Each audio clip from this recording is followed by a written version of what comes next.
Think about how far my campaign has come in the last year. You know, 13 months ago, people said I was dead in the water, that I couldn't possibly win the nomination of the Democratic Party.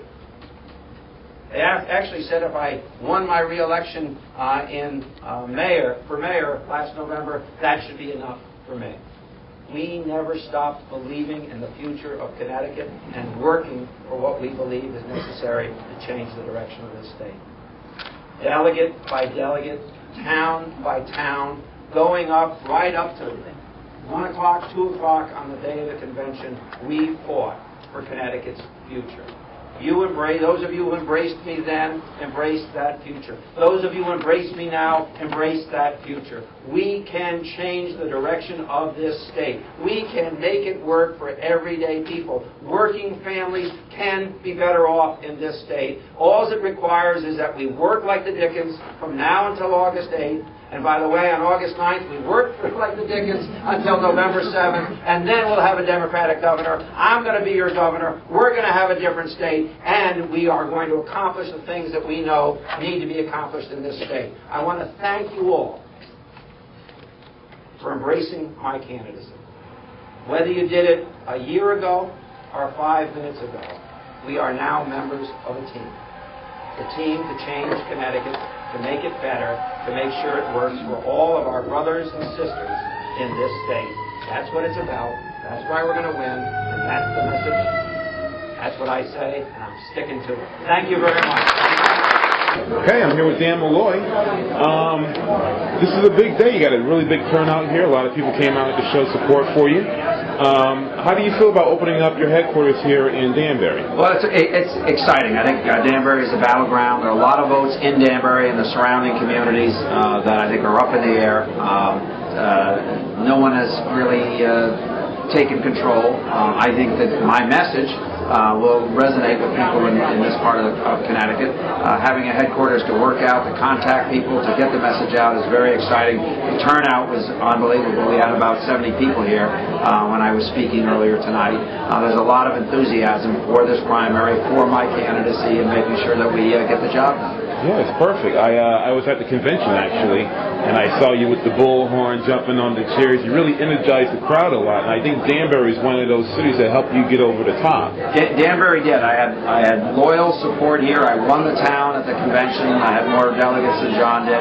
You know, one of the great things about a convention that you win technically by 1 vote and you're ahead of your opponent by 4 is everybody's a hero. Yeah. And that's great. I mean, everybody is a hero. You know, John DeStefano told everybody going into that convention that he had 900 votes.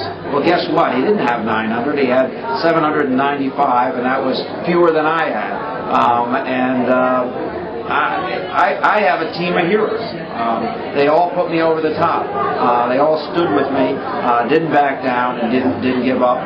Danbury is a big part of it. I think a big thing that also helped you out in your win was the way you worked the floor and your campaign worked the floor. You guys did an excellent job working the crowd, energizing the crowd, and I think it was that job what you guys did compared to what DeStefano did. I'm not saying that DeStefano had the back campaign or anything, but you guys definitely worked harder to get those votes. We had a great Saturday. We had a plan. We stuck to it. We knew we showed up that day with about 775 votes. We knew we had those commitments.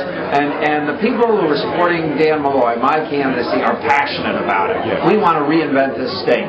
We want a transportation policy, an energy policy, a jobs policy, a housing policy, universal health care. They believe I can deliver it. I believe I can deliver it. And so we have a whole bunch of people buying into what our message is and also believing in me personally.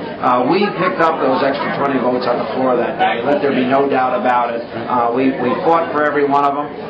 Even when people were being yelled at by the other side, when they were being told that they were going to be left at the train station because he was going to win by 100 votes, they stood with us. We changed them. They came with us. A great day. I think the bad thing about it is if it was the first convention you ever went to, you're never going to see one like that again. So you're kind of spoiled. Yeah, it was pretty exciting. It was my first one, and I tell you, I was pretty overwhelmed by everything. It was like I was in the middle of a mosh pit. I think if you were anywhere near me, it was really like a mosh pit. You know, I worked the crowd. I got up in chairs. I exalted people, and I think it was great. Okay, now we're after the convention now. The new polls came out, and it seems as though there's still a lot of voters that are undecided, sitting on the fence, don't know which person to pick. So I'll let you go at it. Why should I, as an undecided voter, let's say I'm an undecided voter, why should I pick Dan Malloy over John DeStefano on August 8th? Because I have a better record. I've been mayor of the city of Stamford for 11 years. And in those 11 years, we've established universal pre-K. Every child who's 4 years old will find a space for you to have that educational experience before you come to kindergarten. There are 2,252 children in Stamford today with health insurance because of programs that I started who would not otherwise be enrolled with health insurance. We've created 4,000 units of housing since I became mayor in 1995. 3,000 of those units are in our downtown, right where smart growth policies dictate they should be. And we're still the only city in the state that requires a percentage of all new multifamily housing to be set aside as affordable. We're the only inclusionary zoning community in the state of Connecticut. We have 5,000 more jobs in Stamford than we had when I became mayor. By the way, New Haven has 2,000 fewer. We've lowered crime by 63%, making Stamford one of the 10 safest cities in America for 3 years in a row. I have a leadership style that's based on consensus. I don't fight with people. Listen, you have a right to disagree with me, or I have a right to disagree with you. But it's my job as mayor, it's my job as governor to find the consensus areas where we can agree. I'm going to spend as much time convincing, or I shouldn't say convincing, I'm going to spend as much time with people defining what the issue is, or what the problem is, what the possible solutions are, then making a choice of what the right way to attack it is, and then going after it with gusto. That's my style of leadership. I don't divide. I don't try to separate people. I don't try to play the interest of one party against another. That's why you should be supporting me, whoever's watching this. Okay, that's great. That's excellent. Last quick question. I know that universal health care is a big thing that's happening right now. I heard that you just came out with a plan. Can you tell me a little bit about that for the people who are also undecided? My plan is a comprehensive plan. It's very different from John's. It talks about how we make sure every child has insurance, how we make sure every employed person has insurance, how we make sure every person who doesn't have employment has insurance, how we access federal dollars, which this state, year after year, is left on the table in Washington, how we access those dollars to pay for universal health care in this state, how we open up state-run purchasing pools. The same way we purchase benefits for our pensioners or our state employees, I want small businesses to access that. I also want to change the amount of income that you can have that will qualify you basically for free insurance. I want to be at 200% of the federal poverty rate. Quite frankly, if I could negotiate a deal and get it to 300% of the federal poverty rate, I'm prepared to do that in Connecticut to make sure everybody's insured. Now, having said that, we need a concentration on well care. We need to encourage people to engage in activities that are going to keep them healthy, fight diabetes, fight people being overweight or smoking. We need to combat that for the good of the people in the state of Connecticut and make their lives better. But in doing that, we lower the cost of providing health care. I've also said let's link behaviors to how we do that. So I want to pay for a part of our plan by setting aside the revenue that comes from the tobacco settlement and tobacco taxes.